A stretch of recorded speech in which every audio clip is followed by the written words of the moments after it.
2026, 4:45 p.m. Welcome. Roll call. Mr. Mark Anderson? Here.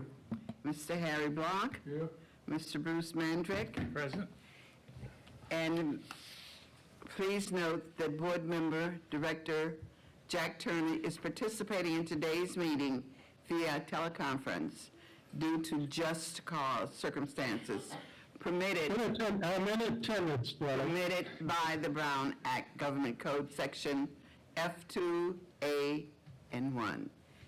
And Lily Campbell, present. So all board members are present and accounted for. Thank you. Welcome, everyone. My goodness, it's so good to see so many faces and to welcome you, those who are with us tonight, this afternoon rather, and those who are watching us virtually. We appreciate your being here, and we thank you for being here. So, with that, we continue with our board meeting. Do we have public comments? Yeah, we will. I have no comments, no public comments. No public comments. Madam Chairman, Yes. seeing that we have our auditors with us this evening, I would suggest we move them up to after the superintendent's. After the So- superintendent's update, Although they're welcome to stay the rest of the meeting, I'm sure they have. other things they would like to do. Do we have any board members who object to that? So by consensus, we will move up the audit report after the superintendent's update and before study session. So please keep that in mind, that we will be moving that.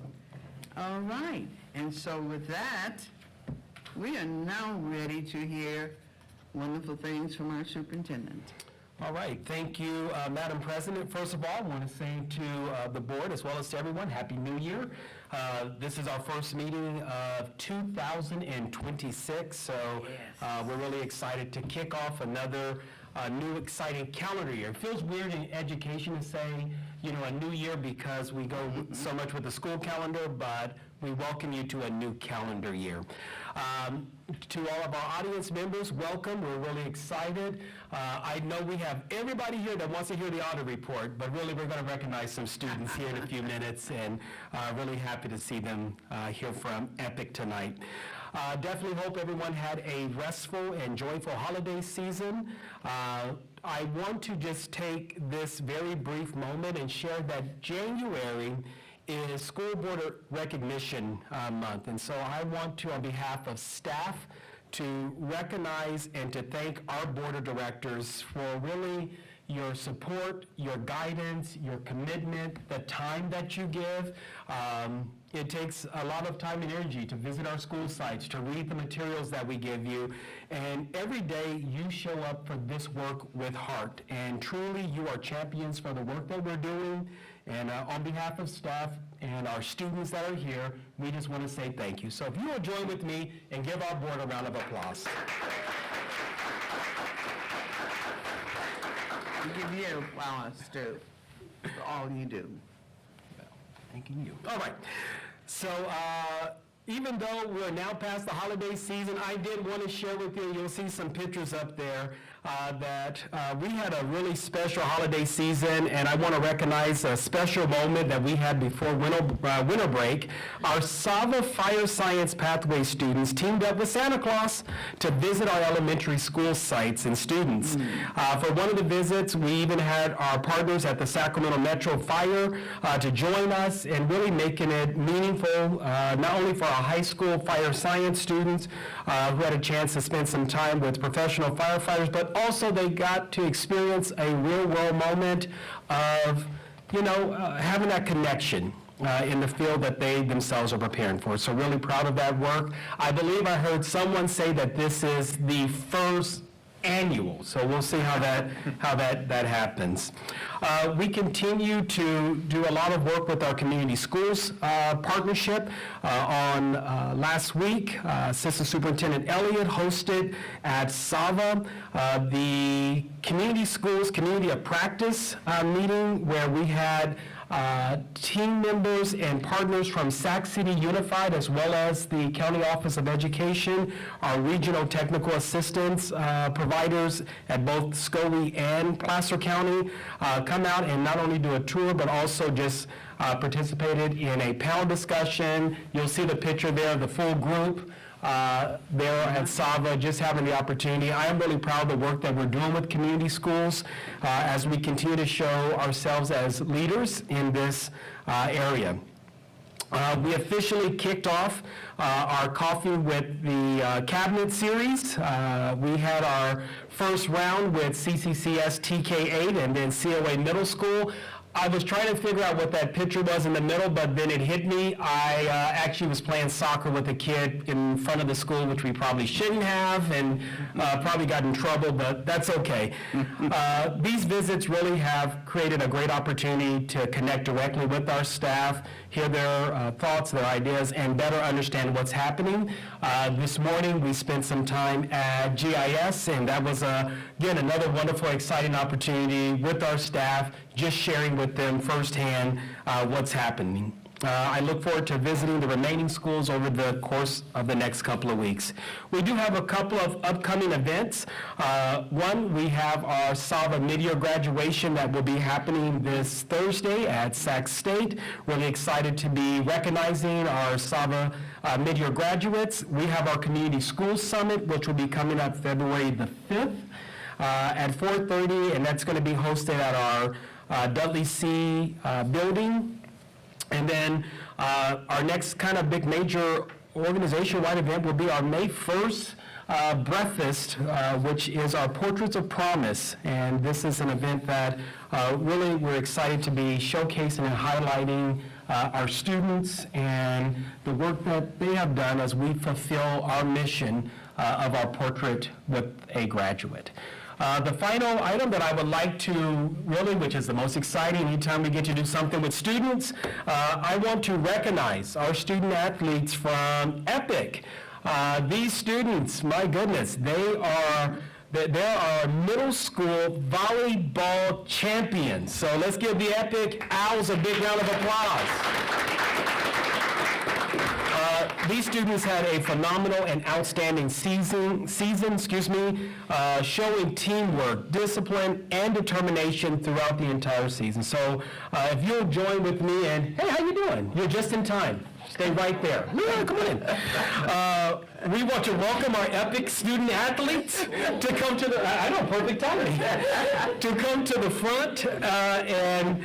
Again, we want to recognize. So Dr. Kosh, can you come up to the podium first and maybe introduce your coach? Oh, you have a paper there, so come on. Good evening.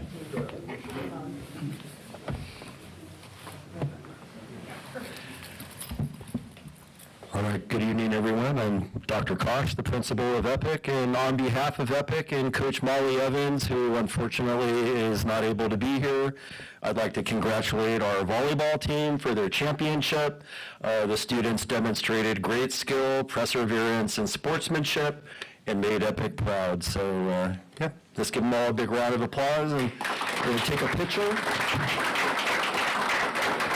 Well, good. I'm glad we get more and more trickling in here. All right, awesome. So thank you, Dr. Kosh. I would like to invite the EPIC volleyball team and coaches to come on up here, and we want to take a picture with you and the board, and I know parents will also want to. Dr. Kosh, I'm going to give you certificates to give the students back at your school site, recognizing them. So board, if you'll join me up here. Students, come on up.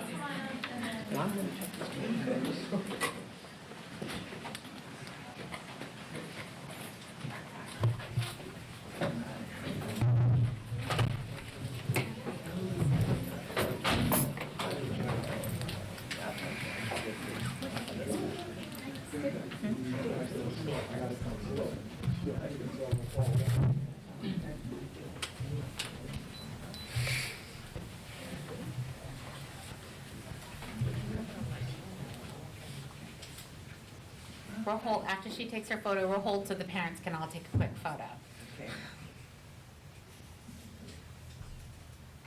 Got it. Mr. Kosh, you didn't want to get in the photo? Come on here, Dr. Kosh, yeah.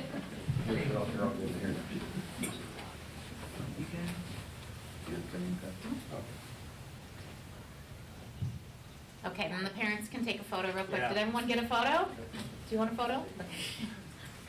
Just want to make sure. Oh, wait, we got one more, one more. Oh, man, what did I do? Sorry. You're good. We got you. All right, thank you. Good? All right, let's give our students a big round of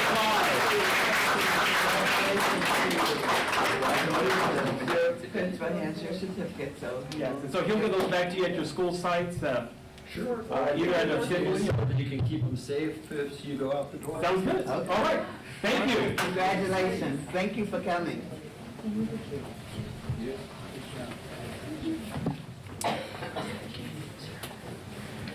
And so, Madam President, member of the board, what a best way to end your superintendent's Yes. update than with students, and that is my report.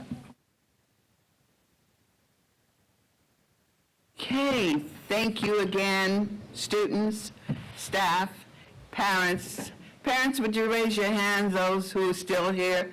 Thank you so much for being here, because without you, none of this would happen. So thank you so much for your being here and coming out with your students. Thank you.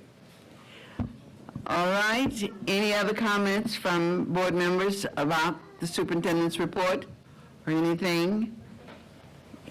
Hearing none, seeing none, we shall continue. At this point, we have moved up our audit report. So, yes, Ms. Amara? And while Ms. Amara is coming, I think this is a good time for us to wish Ms. Amara a happy birthday, which is coming up tomorrow, I believe. Is that correct? That is correct. So a big, big happy and wonderful birthday to you, and thank you for all you do. We really appreciate you and love you. Thank you. So much. I want to take this time to thank our audit firm, Gilbert and Associates. We've been working with them quite a bit of time, and to our director, Valerie Rogers, that was actually taking on the audit, the lead on the audit work while I was on vacation. So I want to thank her for that, and I will leave you with Raul, that will be here to present our 24-25 audit report. Hello, so I'm Raul Hernandez, Senior Audit Manager at the time, now shareholder with Gilbert CPAs. A little bit of the audit overview, kind of before I jump into the actual attachments. Historically, charter schools are nonprofit, so they haven't been required to switch audit shareholders or partners, but there is some potential ongoing bills that could change that. So what Gilbert CPAs did this year, just in advance, since we were reaching that 7-year typical life for governmental entities, to align with that, we did switch shareholder this year from your typical shareholder had been historically Sarah Ellis to Bob Green this year, who was the shareholder in place of Sarah Ellis, and he is very familiar with nonprofit charter schools as well, so smooth transition overall this year. And then a little bit of an actual audit process. So the audit's broken up into 2 actual portions. There is an interim portion during April, while class is still in session for the actual year under audit, and then there is a year-end portion late September as well. So during that interim portion in April, what we do is we focus on the internal controls of the charter or in this case, the home office, the CMO, right? So we make sure to test the controls surrounding significant transaction cycles like disbursements, payroll, and cash receipts. There's a little bit of risk mitigation with the involvement of the county treasury, so it is mainly applicable to the actual payroll and employees and the cash disbursement. So we test those pretty heavily during the April timeframe, and then we also really focus on the state compliance. The Education Appeals Panel releases a new state compliance guide every single year, and we ensure that we perform our testing in order to align with that guide. And then there is also a federal compliance guide, so we do start some testing related to that in April, but we mainly have to finish that up at year end just based off of when that guide is finalized.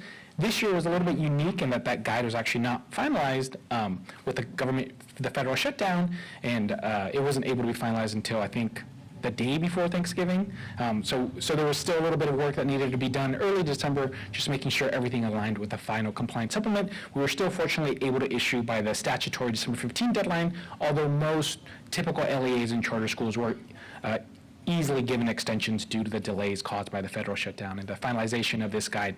But there weren't significant changes from the draft version that had been made available earlier to what was finalized in late November. So there was just a little bit of additional work that needed to be done, but no significant like additional testing or anything that was done in December. So I'm going to jump in. Pointed towards him. Oh, yes. There you go. Okay, so I'm going to jump in first into our required communications. Audit standards dictate that we, as your independent auditors, communicate this with those charged with governance. So first, we always like to stress our responsibility versus the responsibility of management. Our only responsibility is to issue an opinion on the three specific areas that are identified there: the financial statements, state compliance, and federal compliance. So we issued an unmodified opinion on the financial statements and on federal compliance. The way that the state compliance guide and the required reporting works, it's unique in that federal compliance, there's a lot more leeway, same thing for financial statements. For state compliance, no leeway. If you look through the guide, it says you find one student out of 250 that you tested, you need to report a finding to the state controller's office. So unfortunately, it is a modified opinion, and we can touch on that a little bit more as it relates to state compliance, but no issues that arose to a material weakness or a significant deficiency as it relates to state compliance. It's mainly just required communication in accordance with the state compliance guide. And then although we always do like to stress that although we do assist management by importing their financial data into our system and everything's presented within our typical Gilbert CPA standard formatting, these are management's financials, and the only component of the auditor's report that's ours is the included opinion letters for the financial statements, state compliance, and federal compliance. So with that being said, if you have any super difficult questions, please direct them at management. We're just here to issue an opinion. A little bit on the significant accounting policies. There were no new accounting policies, which was fortunate. In the past couple of years, we've had some pretty significant ones like leases, where it brought on a pretty material right of use and lease liability balance. No significant transactions or any transactions that were entered into by the organization where there was a lack of authoritative guidance, and nothing really unusual came up during the year. Inherently, the preparation of financial statements includes specific accounting estimates, and the most significant ones were required that we became aware of during the course of the audit to communicate to you. And the most significant estimates are the estimate of the fair value of investments, the estimate of the collectability of receivables, the estimate of the useful life of property and equipment, the selection of the discount rate used in the measurement of the operating lease liability, so discounting it to present value, and management's basis for allocating functional expenses. All of these, we ensure that we include sufficient audit procedures in order to address these significant estimates, and for the most part, for things like investments, there are external third-party statements that also help support the valuation of investments. And collectability receivables, just based off the inherent nature of the organization's receivable, they're typically from governmental entities where there isn't really kind of a historical or a history of uncollectability. But we do ensure to look at all these estimates, and we found them to be in line with industry standard and no issues. A little bit of the plan, scope, and timing. I touched on that a little bit as well, but we were able to meet that December 15 statutory deadline, even with some of the federal delays, so all went according to plan. We like to stress that we're in addition to just auditors, we are advisors during the year. So we're available, we say 50 weeks out of the year, we're your advisors. Those 2 weeks or so that we're actually doing the audit, that's when we have to ensure that we maintain independence. Once we come in and actually start looking at all the financial data and the close, were we to identify any errors at that point, we need to ensure that we remain independent, and if any findings are identified, to communicate them right. But management does a great job as questions come up during the year and looping us in meetings, even if it relates to things like state compliance. I think I was a part of a call like a month ago. There was a training that was going on, I think related to ELOP, just making sure that the auditors are on board with potential transactions that may come up during the year. So management's always been great about that, and that really limits kind of those potential errors that come up during the year. And same thing with leases. Leases is pretty significant. Management's great on new agreements that are entered into, just sending them over throughout the year, ensuring that we're aligned with the correct treatment of them. But we need to stress as well that our communications with management are not a condition of our retention. So there were no instances that came up where if we to disagree with management, they would make us feel like we would have to agree with them in order to be retained as auditor. So that didn't come up during the audit. And then there were no disagreements that came up during the course of the audit. And then we also do need to request certain representations from management. There is always that risk that were there to be fraud or collusion, that would be pretty hard to detect through an independent audit. So we do also rely on some of management's representations. So we obtain a letter from management that just affirms to us that they've been forthcoming, that everything that we believe needs to be made available as part of the audit has been made available, whether it be employees that we need to talk to, and nothing has ever been withheld from us when we've requested to see specific transactions or support. So no concerns there. No difficulties encountered during the audit. Management, like Omaira said, Valerie is really the main point of contact this year for that year-end portion of the audit, and they always sit on top of all our requests. Being that it is 9 individual sites, for the most part, the audit is an audit of 9 independent entities. If you look at the consolidating statements, we ensure that each site's activity is being tracked within the correct site. So it's really 9 mini audits, which is a lot of work. Like I said, there are some findings reported as it relates to state compliance, but we'll touch on those on one of the further slides. This risk assessment process box here is new in the past few years. We've tailored some of the language in the past couple of years because initially the way that it was being communicated in accordance with audit standards was a little bit harsh. We're not communicating fraud as it relates to revenue recognition. What we're saying is audit standards dictate for us to assess this as a significant risk. So we're going to include sufficient procedures in order to address the significant risks as dictated by audit standards. So management override of controls and improper revenue recognition, we always have to ensure to address and communicate to governance, meaning that we're going to ensure that we hit revenue a little bit harder, right? Because that would be most susceptible to fraud or misappropriation, and same thing for management override of controls. Were there to be anything unusual, it would typically be through actual manual journal entries. So again, make sure that we focus on those specific audit areas. Nothing came up that would be required to be reported, but we're just communicating that we did address them. So there was a proposed audit entry, proposed meaning that it came up during the course of the audit, but with management's assertion and our concurrence, it was not recorded. It was a debt agreement for the home office for some expansion work. In the way that the financials of Gateway Community Charters work is that everything is allocated out from the home office. So in the grand scheme of things, this total liability would be allocated out to each individual site, and even in total, it didn't exceed our audit thresholds for it to be a material misstatement or something that we would really push for management to correct. So with their agreement, it was just posted as a proposed entry with no actual impact on the financials. And the activity as it relates to this is still being flown through the individual sites. And because one of the schedules that I include in one of the further slides, the way that Gateway Community Charters for the most part records everything is more so akin to modified accrual, typical LEA. There's no real change in how it would be recorded on the day-to-day. It would just be a conversion entry or auditor entry that comes in at the end of the year in order to record that full balance of the debt. But as far as the actual recording of transactions, there would be no change either way. There is some supplementary information also being included as dictated by the K-12 audit guide. We issue an in relation to opinion. So in relation to the audited financials, we found these to be materially correct.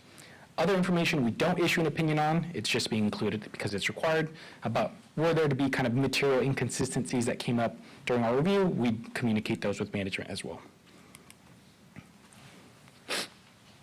So I've included here the financial statements to go over. As far as form and presentation, I think the most important things to be aware of as you're going through and reading through the financials would be those differences when you probably receive that data throughout the year. What are the differences when receiving the overall financial statements at the end of the year, right?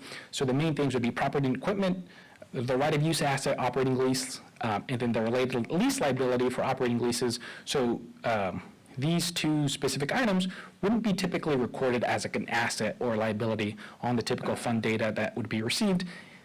It would be recorded as an expense, and then at the end of the year, management does retain external providers for fixed assets. I believe it's Asset Max and Crunchify, formerly Lease Crunch for leases. So they have all this data easily available, but it's just a change in how the data is actually presented at the end of the year. And then at total net assets at the end of the year is 143 million, which overall very healthy in comparison to the organization's total. And then net assets with donor restrictions at 22.9 million. This would be your state fund balance grants. So this is things that would be restricted to specific educational programs typically. Nothing real unusual came up during the course of the audit as it relates to like specific transactions. So same thing with a statement of revenues and expenses. The main difference would be that items that had been recorded to expense, like these payments on the operating leases, now would be pulled out of expenses to be incorporated within the audited balances on the statement of net position. And then nonprofit standards dictate that on the statement of activities, the expenses be listed programmatically or functionally, and then here the statement of functional expenses is how you would most typically see your natural classifications going down the left, and then you can see the total for certificated salaries and classified salaries and employee benefits in proportion to the total, which is really kind of in line with industry standard, and then it's listed within the typical LEA kind of accounting structure. Statement of cash flows I won't touch on too much because it is indirect method, so it's mainly kind of just reporting the differences between the balance sheet changes from year to year. And nothing really unusual or changed here. So this schedule here I think is very useful when trying to reconcile maybe some of the data that you had seen throughout the year versus what is being presented on the audited financial statements, as it starts with in essence, the unaudited actual fund balance at the top, and then it adjusts for those items that I said are considered conversion entries in order to bring on that full balance of assets and liabilities. So there you can see the property and equipment line item by site, same thing for that right of use asset and the right of use liability. So the net adjustments and reclassifications, these are not audit adjustments, they're just required to be reported to the state controller's office when it differs from the submitted data previously. Were there to be audit adjustments, it would be included within that second line though, which is blank. And then the actual summary of the audit results, if you skip to the back of the auditor's report, I didn't really include any specific footnotes since, like I said, there was no new standards, there was no unusual transactions that came up during the audit. So it was pretty consistent with how it had been in the previous year. And then the summary of audit results gives you a summary of each individual section. So first is the financial statements, which we issued an unmodified, which is the best opinion we can issue, a clean opinion. Because it is a yellow book audit due to typically when you're receiving federal funds, you're required to have a yellow book or governmental auditing standards audit, but because charter schools are actually required by law to receive this audit, so we are also reporting on internal control over financial reporting. So were there to be material weaknesses or significant deficiencies identified during the course of the audit, they would also be included in here as well. So a little bit more restrictive on how things are communicating if they come up during the course of the audit. But there were no material weaknesses and no significant deficiencies identified and no non-compliance material to the financial statements. For state awards, like I mentioned, there were some findings being disclosed just in accordance with the state audit guide, but no material weaknesses and no significant deficiencies, meaning that since the individual findings that are being reported are so small, we don't find them to be a pervasive issue that would affect the programs as a whole. Unfortunately, just due to the very little leeway that is given, they're being included as reportable findings. And for federal awards, again, no material weaknesses and no significant deficiencies reported, and an unmodified opinion is being presented for that as well. And then at the very bottom, there is a check mark in the no under the auditee qualified as a low-risk auditee. What this means is that within the previous 2 years, there was a material weakness identified, but this had been corrected now, so it's not being included as a material weakness or an update to a previous year finding. So this would have been 2 years ago, so now going forward, it will qualify as a low-risk auditee. By not qualifying, what it means is there needs to be pretty much double the amount of testing as it relates to federal compliance as far as actual coverage. And then for the following year, I think for the first time in about 15 years, there was an update from the OMB office. So the $750,000 threshold is being updated to $1 million to kind of align with inflation. So the Type A programs, which are typically the ones that are assessed for being tested every single year in accordance with the standard, did get increased a little bit. And then this year, the federal program required to be tested was Title I. The past couple of years, there hasn't been much leeway there as well with all the COVID relief funding. All of these were classified as high risk by the federal government, so these were almost tested every single year, but now it can go more so to a typical rotation based off a risk assessment process. Like I said, no financial statement findings were reported for the year ended June 30, 2025, and no federal compliance findings either. So the state compliance finding being included is related to education protection account funds. The way that this is tested is, in essence, 100% of the expenditures are tested, since it's easily identifiable within the actual account details of these specific programs based off of how detailed management maintains the books by aligning with the actual California Schools Accounting Manual, where everything's being tracked on a resource basis, an object basis. You can easily identify, I mean, it's almost like harsher, right? Because if I look at a detail, I can easily identify anything that looks unusual just based off of how detailed the account structure is. Through this, we identified one transaction of $6,500 that didn't align with the EPA conditions, so that is being recorded here. And then just based off of the actual expenses or the organization did have sufficient expenses in order to cover this $6.5 thousand amount, so management did correct that, but unfortunately is included here. And then the finding looks longer than I think it actually is, because management always provides very detailed responses and corrective action plans, which I actually really appreciate, because it shows me that they're working and taking any sort of finding pretty serious.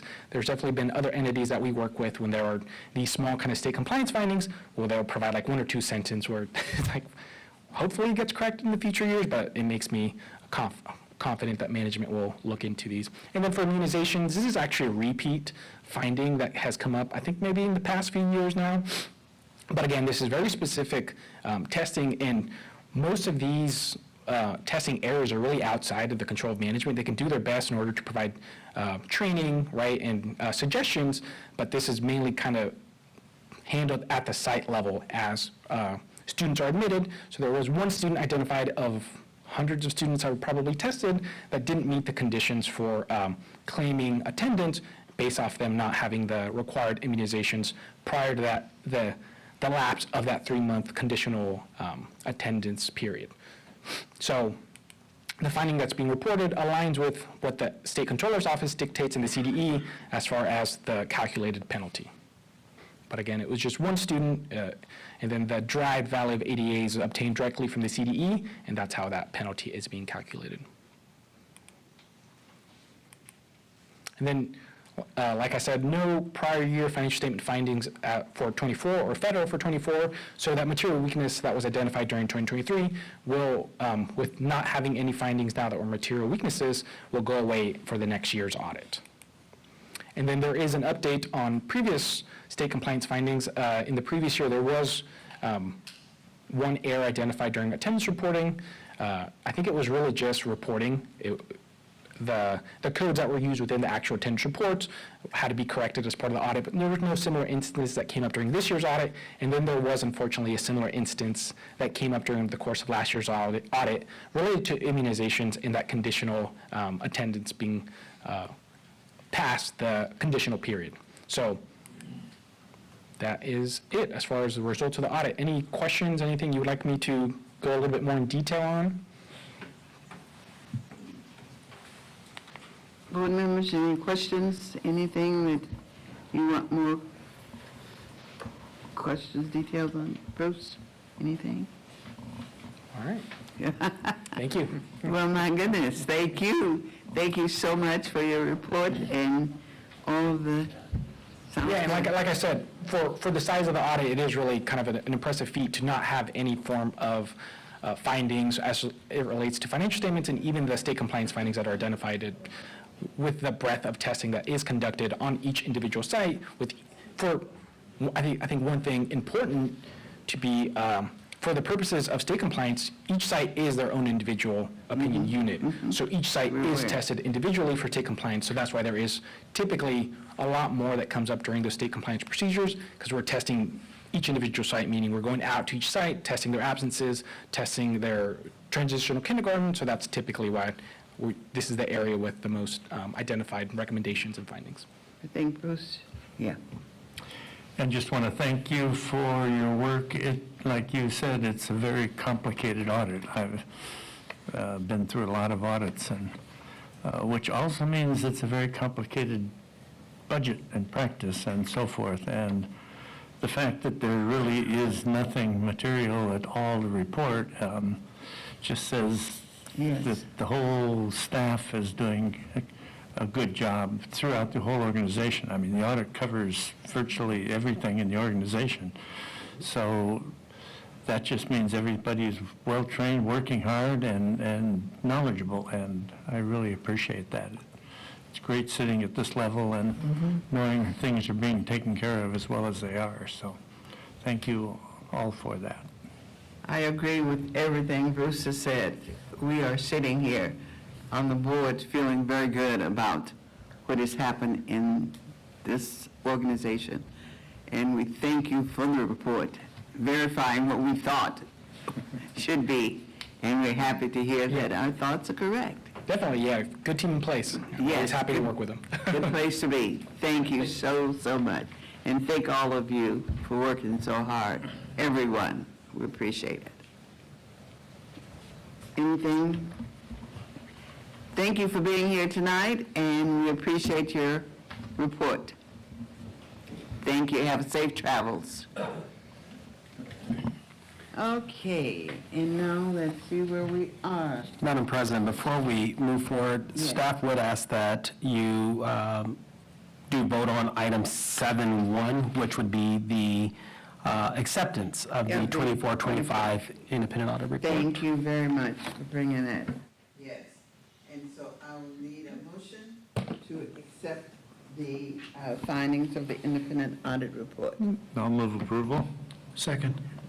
Okay, it has been moved and second. Any other discussion? Any other discussion? Hearing none, roll call. Mr. Mark Anderson? Yes. Harry Block? Yes. Bruce Mandrick? Yes. Jack Turner? Yes. Lily Campbell, yes. So the audit report has been approved and accepted. Thank you so much for reminding me. Thank you. Okay. And now we are at Charter Oversight Review updates. All right, that's yours, Superintendent Boyd. Okay. Good evening, Board President Campbell, Board Directors, and Superintendent Sample. I'm here to present to you about another type of audit, or what really felt like an audit this year with all of the changes that we've had, and that is our charter oversight process for this school year. So our goal for GCC is really to be open and transparent with you, our board, about this process as well as to the public, and share how this process is changing for us, for our schools, with the new climate that we face for charter schools.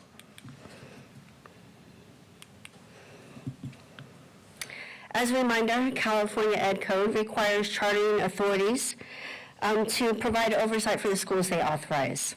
They also must ensure compliance with the charter petition and any MOUs that are in place between the school and the authorizer.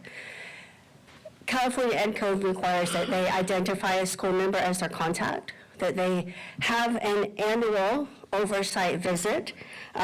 Technically, they may inspect or observe any part of the charter school at any time they request, but they're required to have an annual visit. Beginning last year, one of our authorizers, Twin Rivers, actually added a goal that not only will they make one visit a year, they will actually visit every site. That had them going throughout the state for their schools. For example, Instead of visiting CCCS just one time last year and this year, one site at the main campus, they actually visited all 5 sites for CCCS. Authorizers must also ensure compliance for any reporting that is required by law for the charter school, including the LCAP and the annual report for it. This accountability piece is what expanded this year due to our political climate and districts wanting to ensure their due diligence, that they are following this requirement for oversight.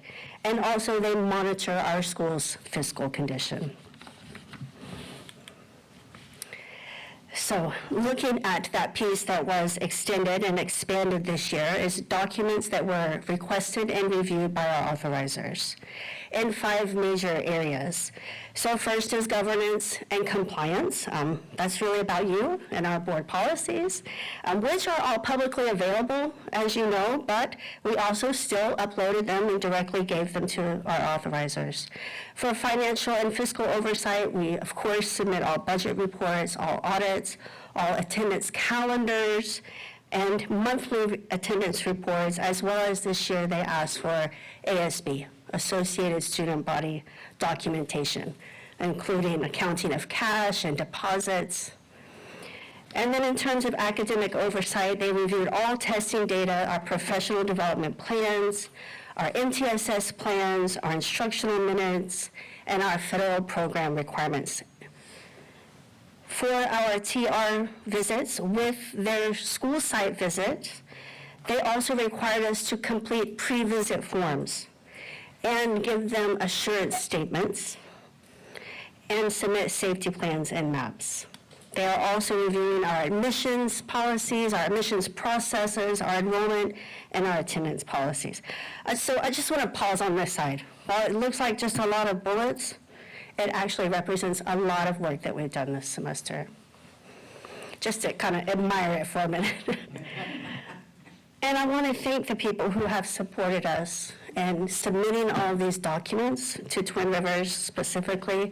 I want to thank our school site staff who have spent a lot of time gathering these documents and submitting them to us, for us to submit to TR, our principals, our vice principals, our admin assistants, registrars, clerks, and to here at our central office, our CBO, Dr. Gold, Assistant Superintendent Elliott, our directors, VVA, Cal, Rogers, and our coordinators. We have all spent countless hours gathering and supplying documents to Twin Rivers for our 5 LEAs. In addition, our other authorizers also have asked for additional items, but the process for Twin Rivers this year was very intense. But we have one special person we need to thank, and that is Melissa DeMarco. She would be presenting with me tonight, but she's not feeling great.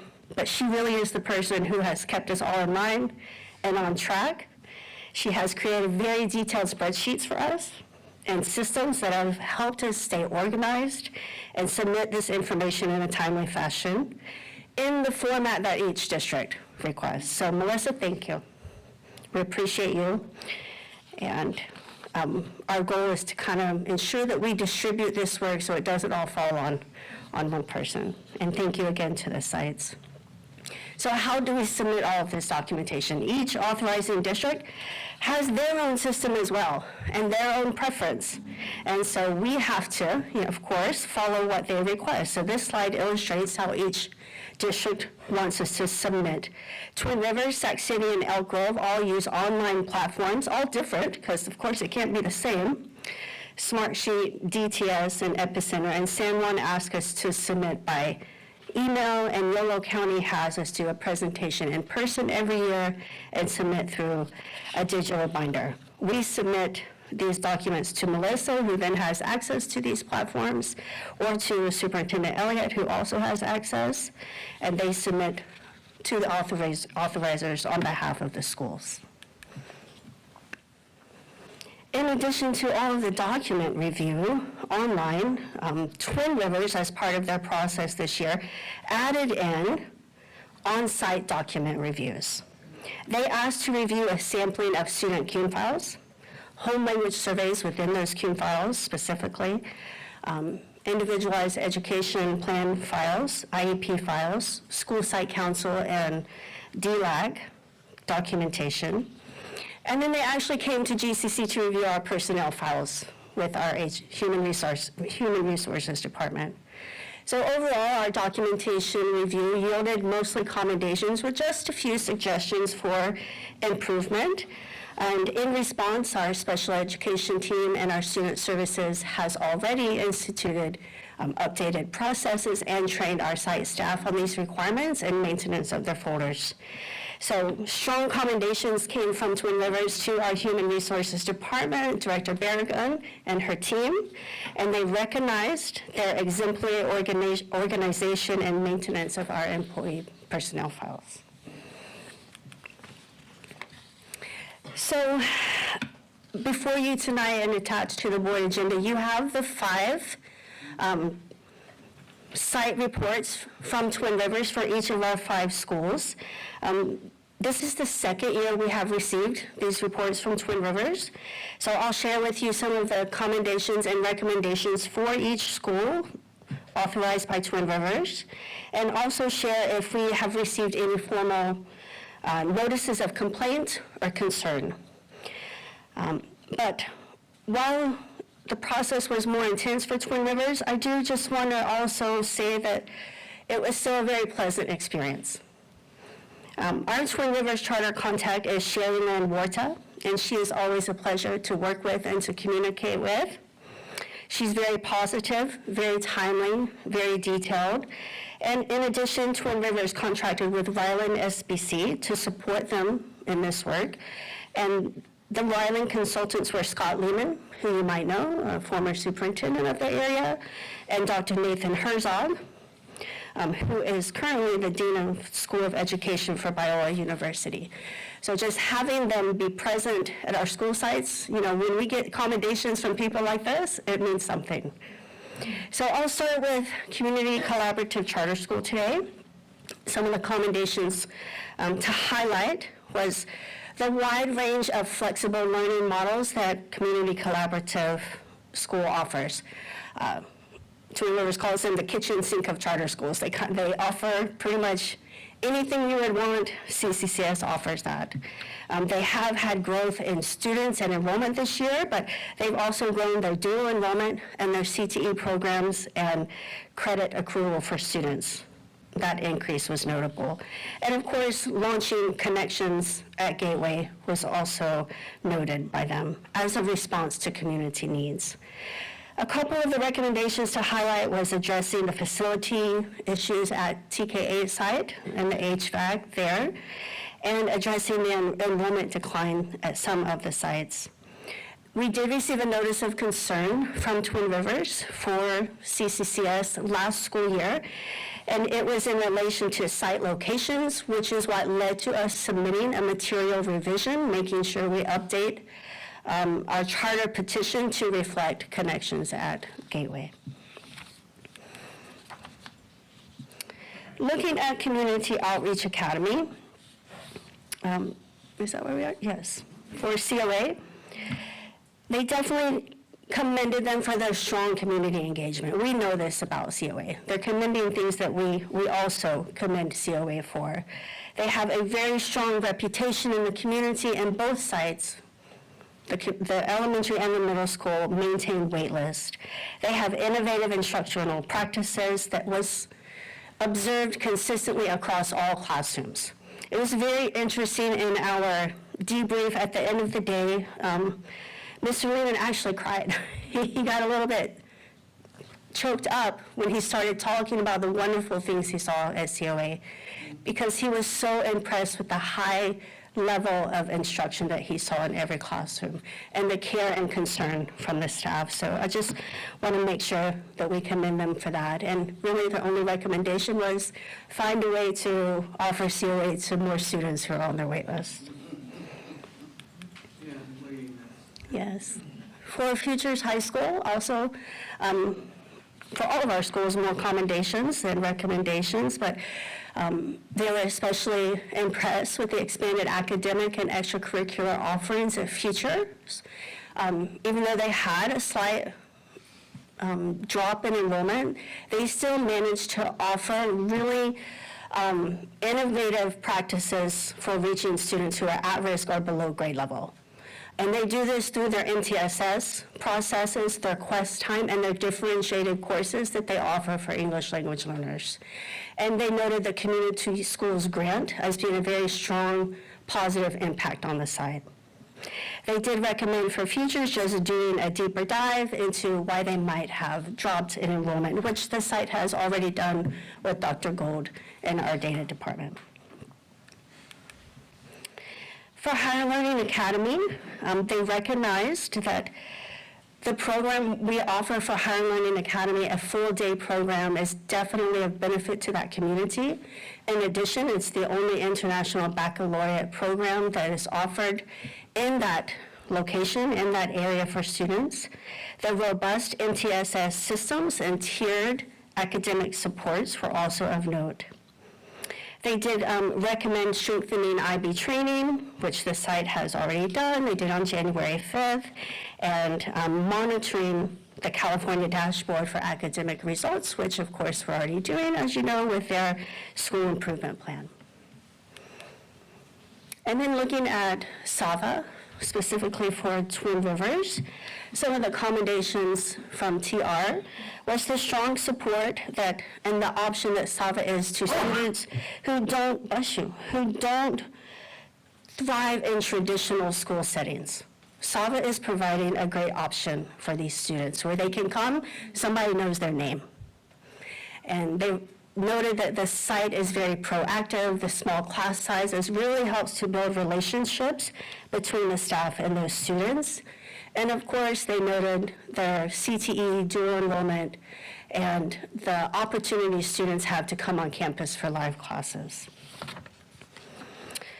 So the recommendation was to consider the middle school. It has low enrollment. What is the viability of middle school? Should we continue to invest in it? Should we do something different? Just really taking time to dive into that and consider it. We did have an official notice of concern for SAVA Twin Rivers from Twin Rivers Unified themselves regarding SAVA academic reporting. And in response to that, we have already provided independent study training for all staff. And this site also had a complaint regarding a student and 5-year graduation, which the board is aware of. So I'm going to stay with SAVA, but I'm moving on to another authorizer. So with Elk Grove, I'm just excited, of course, that this semester we've been very busy, not just doing site visits for our annual visits, but also charter renewal on the other end. So SAVA Elk Grove received a unanimous renewal vote on November 18th. So we celebrate that. It's easy to say, but there was also a lot of work that went into that. Their annual oversight visit will take place in the spring, but it hasn't been set yet. However, the district staff did visit the site multiple times through the process of the charter renewal. They did receive positive feedback from Elk Grove on the 24-25 annual report with no concerns noted. Elk Grove does have a new document submission platform that they are implementing this year, but we don't expect any other significant changes in charter oversight from them. They did have a complaint regarding attendance reporting, and GCC has already provided follow-up and conclusion documentation regarding that complaint. Again, staying with SAVA, they have 3 authorizers. Looking at their last authorizer, Sac City, they also received a unanimous renewal vote on November 6th. Their visit will be in the spring. Also, board members and district staff visited Power Inn and Sim Center through the charter renewal process. SAVA did meet or substantially surpass all of the areas in the oversight report, and there were no areas of review from them other than the complaint that they received, which was similar to Elk Grove for SAVA attendance reporting, and their staff was also trained. Let me just pause with SAVA and affirm Assistant Superintendent Elliott for his work for the charter renewals for SAVA and on behalf of the students of SAVA. Thank you. And then our authorizer, Yolo County Office of Education. They had an annual oversight visit on October 22nd, and they brought about 6 or 7 people from Yolo County Office of Education to come visit us, including their board member, Shelton Yip, was present with us. They always have positive feedback for what they see at EPIC. They love the visible learning that they see happening at EPIC every time they visit. And for YOLO, we go to their board and we present every year an annual report to them, which happened on November 18th this year. The feedback was positive, including commendations for how EPIC provides intentional supports and resources for students and their efforts to diversify the student population. They also complimented our annual report and presentation. And our last authorizer, San Juan Unified, they have a visit in the fall, which happened on October 30th, and every year we submit a written report to them in the spring by May 1st. During the visit, Mr. Ginter expressed that they were happy with our visit, happy with what he saw in the classrooms, and no areas of concern.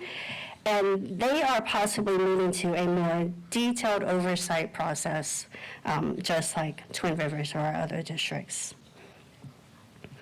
And just to note, GIS is our next school up for renewal next year. So we've already begun proactively writing the charter for next school year for them.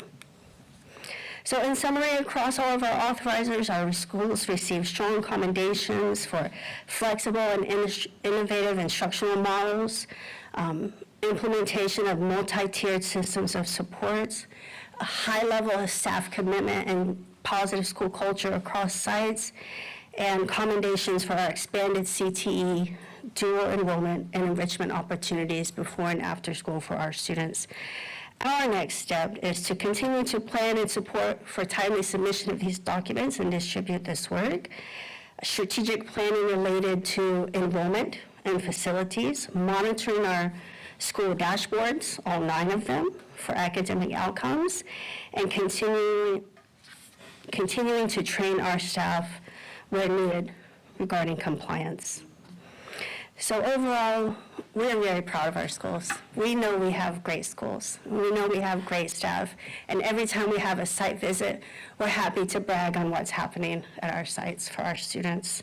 So thank you for your time, and I'm available for questions if you have them. I don't have questions, but I certainly have comments. I was so pleased when I kept reading and kept reading and kept reading the report, and I kept thinking, who did the reports? Who did the summary of everything? The schools have done wonders. You guys have done wonders. I am so impressed with the minor findings that we experience compared to the work that we do each day and with the students that we have. I was blown away. I really was, at the work that went into the report, number 1, the findings that went into it, all of the positive reactions that were given. It was good reading. It's the only thing I can say was good reading. Yes, I'm sorry. Okay. I concur. I was very pleased to read those reports and the feedback that they got from the students, from the Yes. teachers. Parents. You mentioned the various modems for teaching was spoken to. I was just pleasantly surprised. Not surprised, but it just reinforces what we're doing in our schools. As a board member, understanding the breadth of it and how we address it. One question I had, Joy, does every school have a student council? Does every school have a student council? I believe so. It's required for high schools, for federal programs. It's not required for middle schools, but most of our middle schools do have it. Yeah, because I noticed on some of them, there were comments about that from the feedback from those councils and the receptiveness of the administration of listening to their concerns and addressing them. I just think that was a great additional piece of information that was shared in those reports. So, Thank you. great job, a great Great job to the job. principals Yeah. and the administration for making this all come together. It's a lot of work. Thank you. We have another, Mr. Bruce. Yeah, I concur with statements from both. I know it's a lot of work to go through this whole process, but I think it really puts us in a great position because when you come up for renewal, you not only have our data to fall back on, you've got their reports to fall back on. So it makes us, puts us in a very, very good position. I did have one question on the Twin Rivers visits. How many staff did they involve in the different visits, just kind of generally? Correct. So Mr. Anderson reminded me that I didn't share the specifics of the visit. It was actually rigorous, so the admin was involved in scheduling the visits, but they wanted to see and visit a classroom at every single grade level. And then they wanted this year to meet with staff, a group of staff and a group of students. Next year, they may meet with parents and staff. This year, they met with certificated and students, and next year, we'll probably do classified and parents. And when they met with the students and the teachers, we were asked to leave, kind of like an IB or a WAS visit. How many were they? The three, well, they split up during the schedule. So on this one day where they would visit a school, Sherry would look at all of the documents, CUNE files, IEP files. She would review those. And then Scott would visit classrooms, and Nate would visit classrooms. And then Nate was responsible for meeting with the teachers and the students. Sometimes, depending on the schedule and how many classrooms they had to visit, they would combine and both Scott and Nate be present with the staff and students, but they had to split it up because there was so much, which is why Twin Rivers is bringing in help for the visits. This reminds me of the old monitoring review. I don't know how many people went through it from the State Department, where you had certain groups and certain people met with some groups and others met with others and what have you. Those who were old as I am, remember the old state monitoring review for federal and state funding. But this kind of reminded me of that. We still have those, but most of them are in virtual and online now. Yeah, well, that's when we met with groups. I want to applaud you. Every time I look at Ms. Georgia Coy, Assistant Superintendent, and. So thank you for your support and your stick-to-itiveness, because that's exactly what it took to accomplish the reports that we have here. Thank you. Very so much. pleased, very, very pleased. Thank you. So, this is not an action, is this an action item? No, ma'am. Just acceptance of the item, okay. And Madam President, I just Yeah. want to make note that the board is receiving as a review and informational item, the 5 oversight reports for Twin Rivers. Those have been attached. Yeah, No we have actions them. necessary. Yeah, they're in the board, okay. All right, now we're moving on to consent agenda items, everyone, so I just want to make sure you're with us. And the consent agenda items along, we have adoption of GCC board meeting minutes, 12/9/25.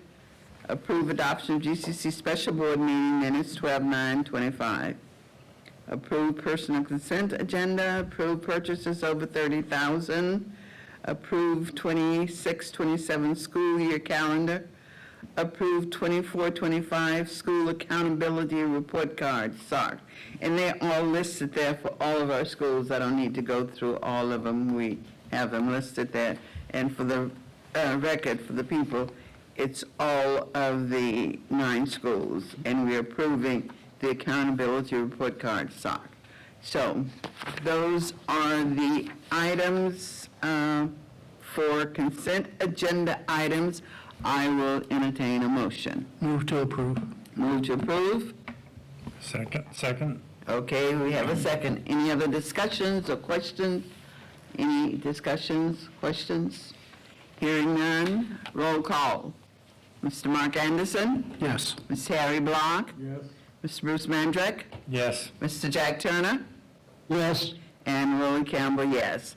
The consent agenda items have been approved unanimously. Thank you, Board, thank you. We are now moving to, we've had the independent audit report. We're now at curriculum and instruction. Approve secondary data agreement and direct admission partnership with California State University, Sacramento. And we have another one under that, if we can take both of them together, if that's okay. Approve secondary data agreement with Los Rios Community College District. So those are the two items under curriculum and instruction. Move to approve. Move to approve, thank you.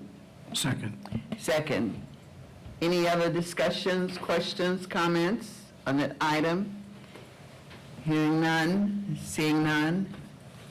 Roll call. Mr. Mark Anderson? Yes. Mr. Harry Block? Yes. Mr. Bruce Mandrek? Yes.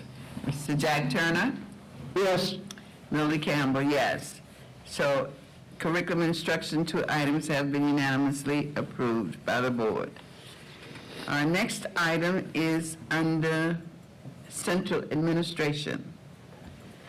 And those are MOUs, approved Twin Rivers Unified School District MOU for the schools that are under Yeah. Futures, HLA, COA, SAVA, CCS, and I think that's it. There are 5 of them, MOUs, and you have the information. So I will entertain a motion for approval under central administration, the MOUs of a memorandum of understanding. Move to approve. Move to approve. Second. Move to approve and second. Any other discussions? Yes. Have they been Mark. modified at all, or the MOUs pretty much boilerplate from what they've been in the past?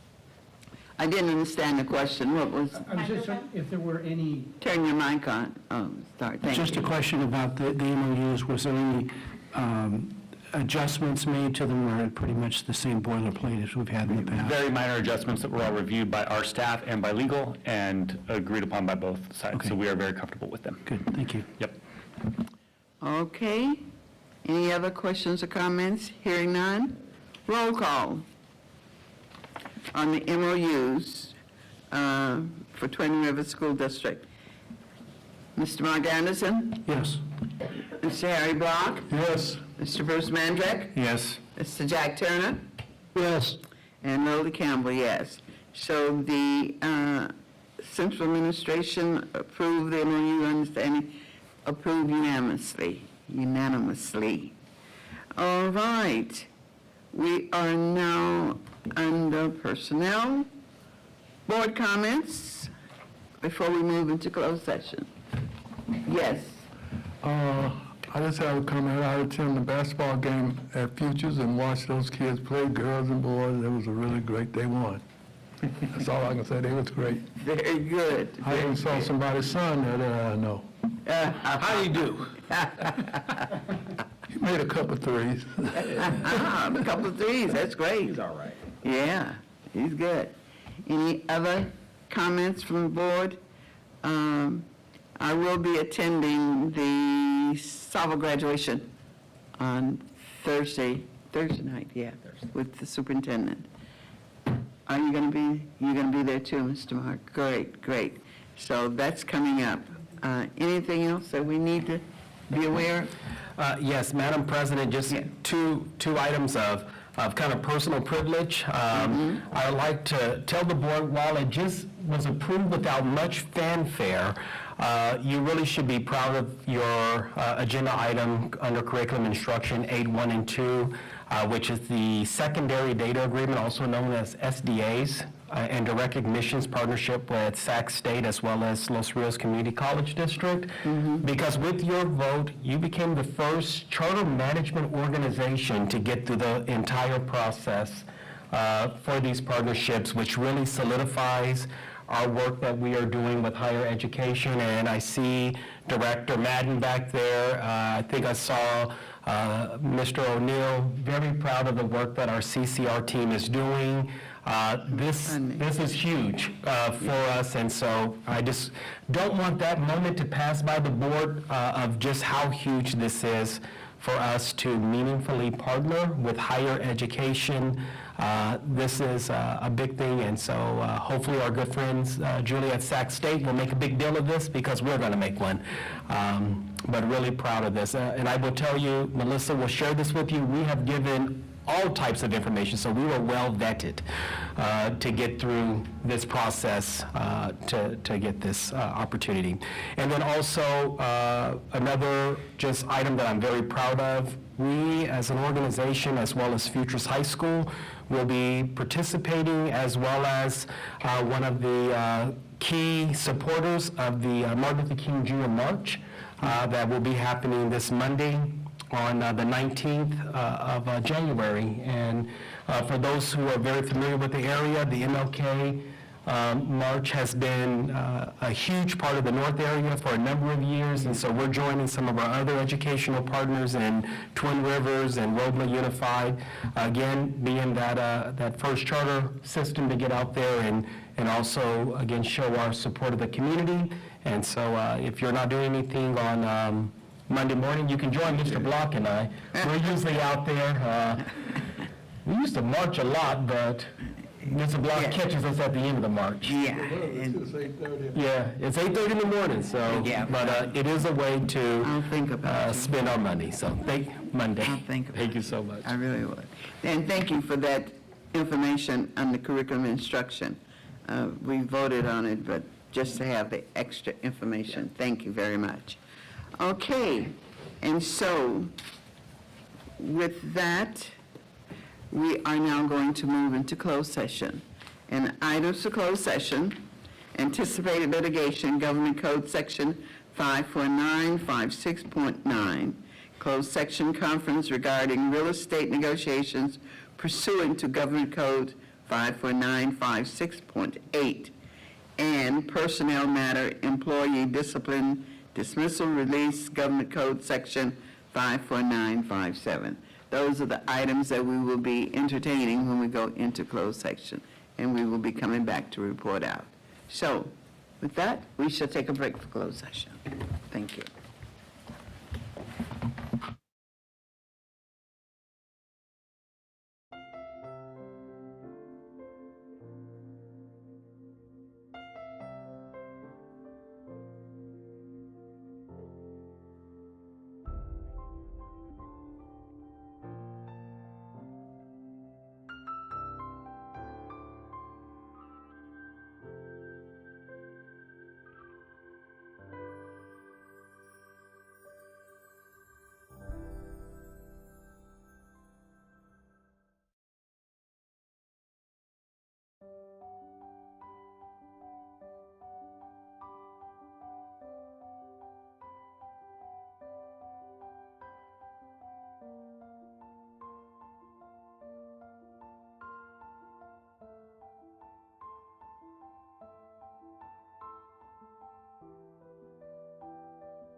We are back in session from our closed session, and the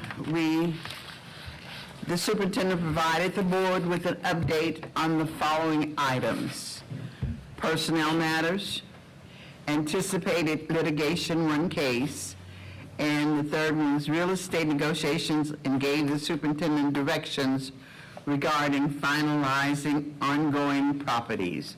So those were the findings in our closed session. And now, Yes, Superintendent, you have last matters. I do, Madam President and members of the board. Tonight, we also provided for you, as of January the 1st, 2026, we are required to make sure that the board has a copy of the Brown Act, and so you have the latest copy of the Ralph M. Brown Act for your reference, as well as your ongoing good governance, and so we just want to make sure you have that for your review. Thank you so much. We appreciate Fine it. print. Oh, wow. It's really fine. Thank you. Anything else? Our next board meeting is, Our next board meeting is going to be February 10th at 8:30 a.m. okay, 8:30 a.m., February the 10th will be our next board meeting. It's also going to be at ARC at 4700 College Oak in Okay. Sacramento. Okay, that information will be sent out to us. Yes. So is there anything else for the good of the organization at this point? If not, I will now entertain a motion for adjournment. So moved. So moved, may I have a second? Second. Second. All in favor of the adjournment? Aye. Opposed? The ayes have it. Thank you so much, all of you, for staying after closed session. We really appreciate it. Thank you.